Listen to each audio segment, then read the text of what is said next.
Ezequiel 24. La muerte de la esposa del profeta. A. La parábola del caldero hirviendo. 1:1-2. El comienzo del sitio de Jerusalén. Vino a mi palabra de Jehová en el año 9, en el mes 10, a los 10 días del mes, diciendo: Hijo de hombre, escribe la fecha de este día. El rey de Babilonia puso sitio a Jerusalén este mismo día. A. En el mes 10, a los 10 días del mes, como Dios le ordenó. Ezequiel registró cuidadosamente el día de esta profecía. Esta fue una fecha que cambió la nación y la vida, que sería recordada durante mucho tiempo. Para relacionar esto con los acontecimientos de los Estados Unidos del siglo XXI, fue una fecha icónica, como el 11 de septiembre que rememora los ataques contra los Estados Unidos el 11 de septiembre de 2001. Y esta fecha exacta también se registra en 2 Reyes 25, 1, Jeremías 39, 1 y Jeremías 52, 4. 2. También se sabe por Zacarías 8:19 que esta fecha se convirtió en un ayuno para los exiliados, como conmemoración de uno de los días críticos en la caída de la ciudad santa. Taylor. B. El rey de Babilonia puso sitio a Jerusalén este mismo día. El día era importante porque era el comienzo de lo que Dios había prometido durante mucho tiempo, el sitio final, la conquista y la destrucción de Jerusalén. 2. 3-5. Jerusalén como una olla, un caldero hirviendo. Y habla por parábola a la casa rebelde, y diles: Así ha dicho Jehová el Señor: Pon una olla, ponla, y echa también en ella agua, junta sus piezas de carne en ella, todas buenas piezas, pierna y espalda, llénala de huesos escogidos. Toma una oveja escogida, y también enciende los huesos debajo de ella, haz que hierva bien, cuece también sus huesos dentro de ella. A. Pon una olla, ponla. No sabemos si Ezequiel representó literalmente esta parábola, o simplemente contó la historia. De cualquier manera, el significado es el mismo. La imagen es de una olla o caldero lleno de agua y piezas de carne. Y la palabra para caldero, olla, normalmente se refiere a cualquier utensilio de cerámica grande de boca ancha que se usa para lavar o cocinar, aunque en este caso encontramos en el versículo 11 que está hecho de cobre. Taylor. 2. Como la mayoría de los predicadores, Ezequiel usa una ilustración más de una vez, variando la aplicación según el punto de su mensaje. Ha usado la imagen del caldero en Ezequiel 11, 3-12. Ahora lo retoma. Jerusalén es la olla para cocinar, y su gente es la carne que se ha de cocinar. Right. 3. Según la descripción, Jerusalén sería una fiesta notable para Nabucodonosor y sus ejércitos. El cocinero no parece estar preparando una cena ordinaria. Más bien, el énfasis en la calidad y cantidad de la carne que se prepara implica una comida extraordinariamente suntuosa. Block. B. También enciende los huesos debajo de ella, con un fuego alimentándose de huesos. La orden era hacer hervir bien la olla para que su contenido hierva a fuego lento y se cocine. Y la mayoría de los comentaristas consideran que la imagen es de huesos de animales, pero Block argumenta que es la imagen escalofriante de un fuego alimentado por huesos humanos. Dado que la forma plural femenina se usa en otras partes de Ezequiel solo de huesos humanos, un elemento interpretativo ya ha sido introducido. El contenido de la olla a punto de ser destruido no son huesos de animales, son humanos. 3. 6-8. Ay de la ciudad sangrienta de Jerusalén. Pues así ha dicho Jehová el Señor: ay de la ciudad de sangres, de la olla herrumbrosa cuya herrumbre no ha sido quitada. Por sus piezas sácala, sin echar suerte sobre ella. Porque su sangre está en medio de ella, sobre una piedra alisada la ha derramado, no la derramó sobre la tierra para que fuese cubierta con polvo. Habiendo, pues, hecho subir la ira para hacer venganza, yo pondré su sangre sobre la dura piedra, para que no sea cubierta. Ay de la ciudad de sangres, ya que era el mismo día en que Jerusalén fue rodeada por el ejército de asedio de Nabucodonosor, no hay duda de que la ciudad de sangres era Jerusalén. Era una ciudad de sangres en al menos 2 sentidos. Primero, era la ciudad donde se había derramado mucha sangre inocente, a menudo bajo el amparo de la autoridad, Ezequiel 21:13 y muchos otros pasajes. Segundo, era la ciudad donde se derramaría mucha sangre bajo el ataque de Nabucodonosor. B. De la olla herrumbrosa cuya herrumbre no ha sido quitada. Mientras Jerusalén hervía y era cocinada, sus peores cualidades serían evidentes para todos. La mayoría de los comentaristas creen que la herrumbre aquí se entiende mejor como óxido, especialmente a la luz de su color rojizo. Y algunos traducen la palabra como escoria, pero óxido es correcto. Era un símbolo de la corrosión y la corrupción de la ciudad y puede haber representado la sangre de las víctimas asesinadas por la intriga y la opresión. Feinberg. 2. Cuya herrumbre no ha sido quitada. La inmundicia, sus abominaciones, todas sus lascivias, están todavía dentro de ella, no han sido castigados, refrenados o expulsados por la ejecución de leyes justas y buenas, sino que los ciudadanos han continuado en ellas con obstinación, impenitencia y desfachatez. Pole. 3. Por sus piezas sácala, arranca la carne indistintamente, que ninguna pieza sea elegida para rey o sacerdote, mostrando así que todos debían estar involucrados en una ruina indiscriminada. Clarke. 4. La gente de Jerusalén pueden haberse considerado cortes electos, pero en lo que respecta a Ezequiel, no eran aptos para el consumo, ninguna suerte caería sobre Jerusalén. Bloch. C. Porque su sangre está en medio de ella, la muerte y el derramamiento de sangre que vendrían a Jerusalén impedirían un entierro adecuado. Los muertos ensangrentados no serían cubiertos de tierra y polvo, sus cadáveres yacerían horriblemente expuestos. Este era otro ejemplo de la furia y venganza de Dios contra Jerusalén y Judá. Y la sangre en Ezequiel 24:7 es la del asesinato, la condena injusta y el sacrificio humano. La sangre derramada injustamente clama venganza. Génesis 4:10, Job 16:18. Wright. 2. Según Génesis 4:10, la sangre que fue descubierta clamó por la vindicación de Dios. CF Isaías 26:21. Cuando la sangre no se cubría con polvo, había violación de la ley mosaica. Levítico 17:13, Feinberg. 3. Este principio era cierto incluso para la sangre animal. La ley mosaica requería que cada vez que se sacrificara un animal de caza o un ave, la sangre debía derramarse y cubrirse con tierra. Deuteronomio 12:16, 24, 15:23. Dejarla expuesta era provocar la ira de Dios, fuente y garante de toda vida. Bloch. 4, 9-13. Más hay para la ciudad de sangres. Por tanto, así ha dicho Jehová el Señor, ay de la ciudad de sangres. Pues también haré yo gran hoguera, multiplicando la leña, y encendiendo el fuego para consumir la carne y hacer la salsa, y los huesos serán quemados. Asentando después la olla vacía sobre sus brasas, para que se caldee, y se queme su fondo, y se funda en ella su suciedad, y se consuma su herrumbre. En vano se cansó, y no salió de ella su mucha herrumbre.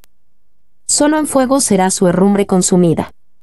En tu inmunda lujuria padecerás, porque te limpié, y tú no te limpiaste de tu inmundicia, nunca más te limpiarás, hasta que yo sacie mi ira sobre ti. Ay de la ciudad de sangres, el ay de Jerusalén no terminó con las tragedias descritas en la sección anterior. Había mucho más que describir. D. Haré yo gran hoguera. El fuego debajo de la olla ahora se describe como una hoguera, un incendio por los muertos. El fuego será enorme, y primero se quemará el contenido de la olla, luego, la olla misma se calentará, se fundirá en ella su contenido. Todas las impurezas de Jerusalén, su herrumbre, serán consumidas en el juicio que vendrá sobre ella. Y que el asedio sea severo, la carnicería grande y la ruina y la catástrofe completas. Clarke. 2. La gran oportunidad había pasado. Y por tanto, dice el Señor, el fuego será un agente de destrucción sin ningún rasgo purificador. El fuego, ahora la destrucción final de Jerusalén por los babilonios, se amontonará y la olla se reducirá a metal fundido. No habrá regeneración, solo destrucción total. Walter y Hebb. C. Porque te limpié, y tú no te limpiaste. A lo largo de muchas generaciones Dios envió a sus profetas a su pueblo. Ellos tuvieron las instituciones del templo, los sacrificios, las fiestas y el sacerdocio.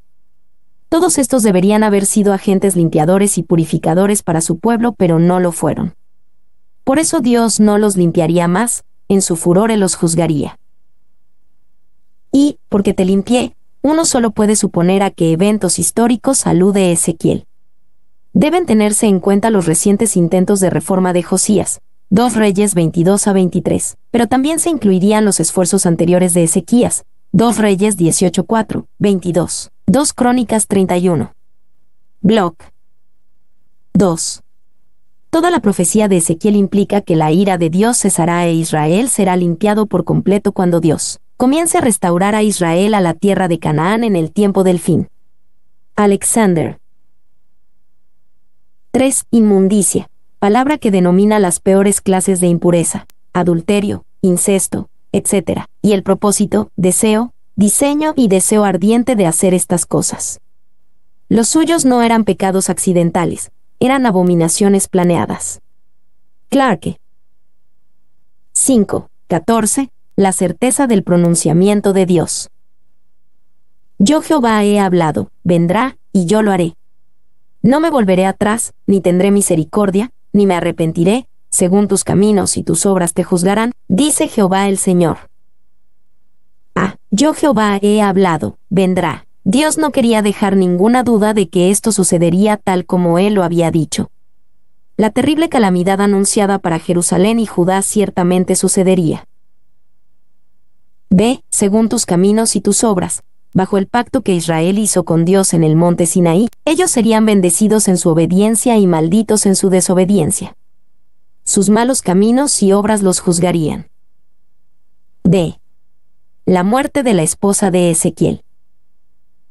1, 15 a 17, Dios le dice a Ezequiel que su esposa morirá y cómo debe reaccionar.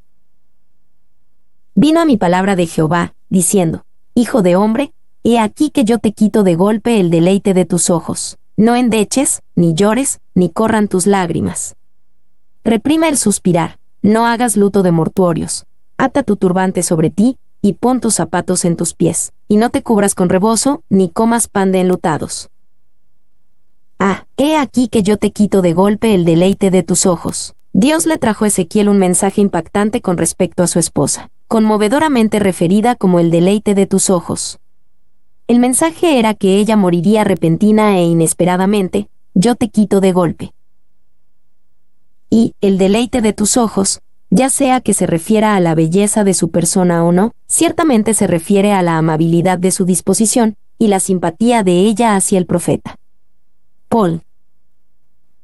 2. En estos versículos vislumbramos el Ezequiel interior que rara vez aparece a través de su exterior, aparentemente duro e inflexible. Su austeridad y rígida autodisciplina, su pasión por la verdad y por el honor del santo nombre de Dios, casi ocultan el tierno corazón que yace en su interior. Taylor. 3. De golpe, con pestilencia, parálisis o alguna muerte súbita similar. Esta no fue una prueba pequeña para la paciencia y la obediencia del profeta. Aprendamos a dejar ir todas las comodidades externas.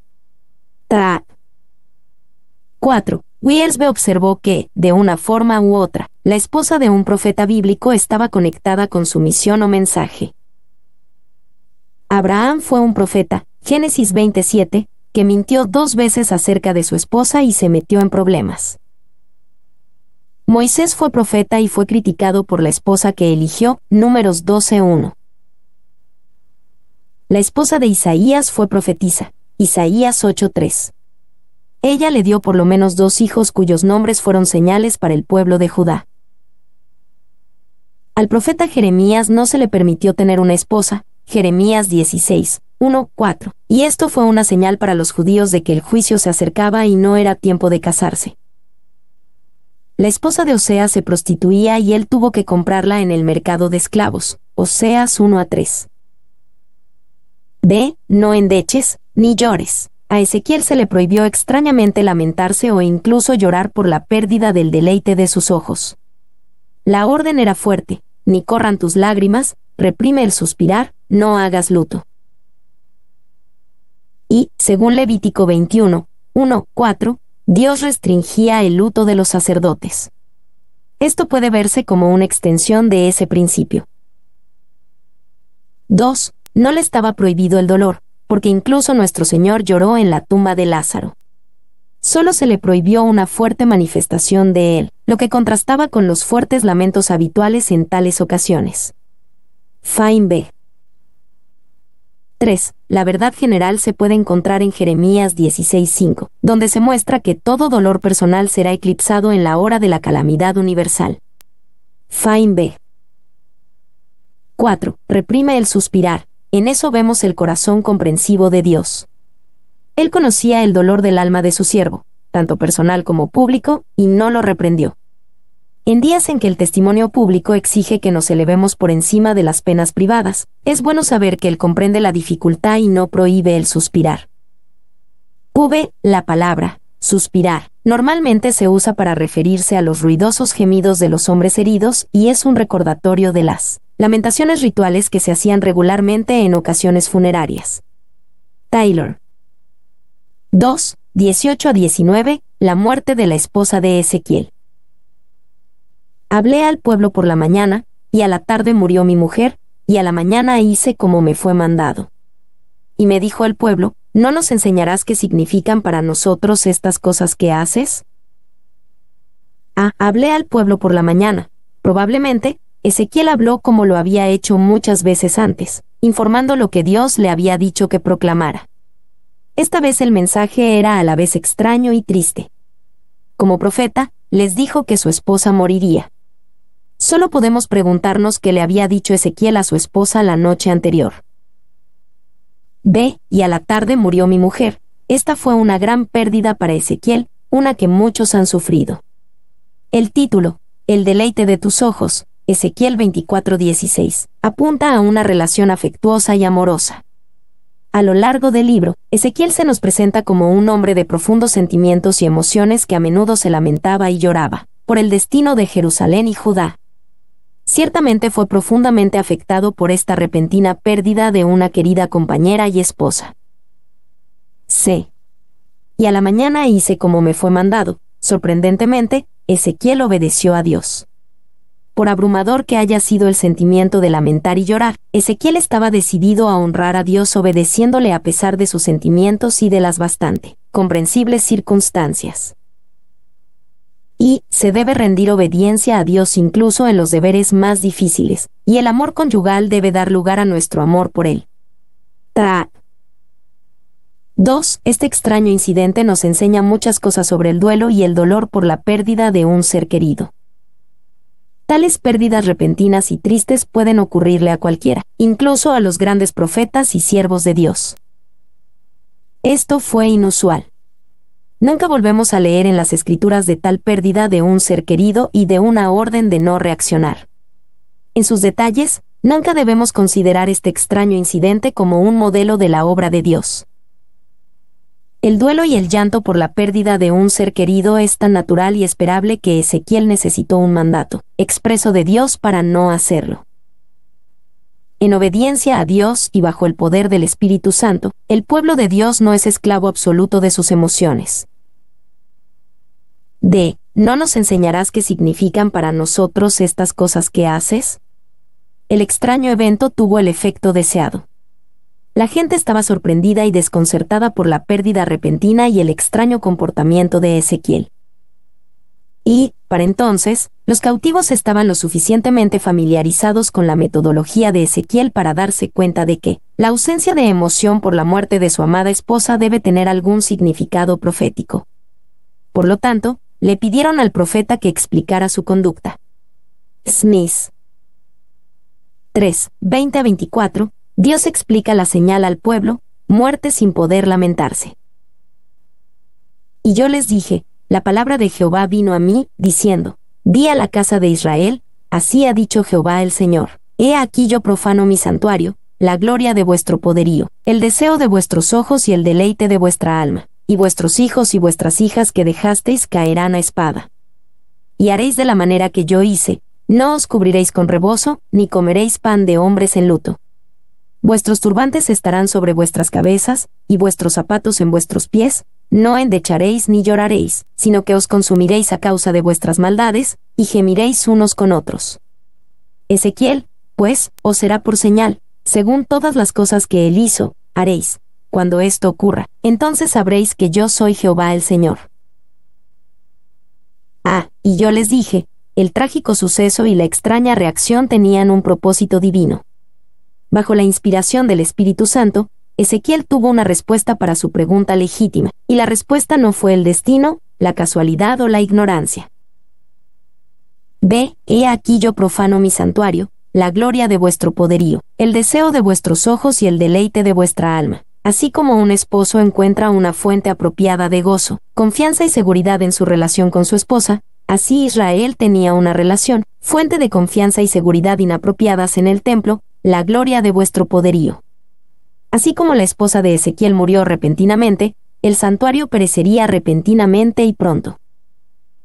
Y, tanto en el exilio como en la tierra, en los días de Ezequiel el pueblo de Israel tenía una confianza irracional y peligrosa en la mera existencia del templo. Ellos pensaron, esta es la casa de Dios. Es querido para Él y para nosotros. Él nunca permitirá que sea conquistado. Dios destrozó esta confianza equivocada. 2. Notamos cómo Dios se refirió al templo que se había convertido en un ídolo y una falsa fuente de esperanza para Judá. La gloria de vuestro poderío, que pensaban que garantizaría su seguridad. El deseo de vuestros ojos, lo más preciado para ellos. El deleite de vuestra alma, lo que más les deleitaba. Sé vuestros hijos y vuestras hijas que dejasteis caerán a espada. Los cautivos en Babilonia aún tenían muchos hijos e hijas en Jerusalén y Judá, y muchos de esos amados morirían en el juicio que ahora había venido sobre la tierra. Y haréis de la manera que yo hice. Cuando toda esta tragedia venga sobre sus amados y su amado templo, la gente tendría que responder como lo hizo Ezequiel.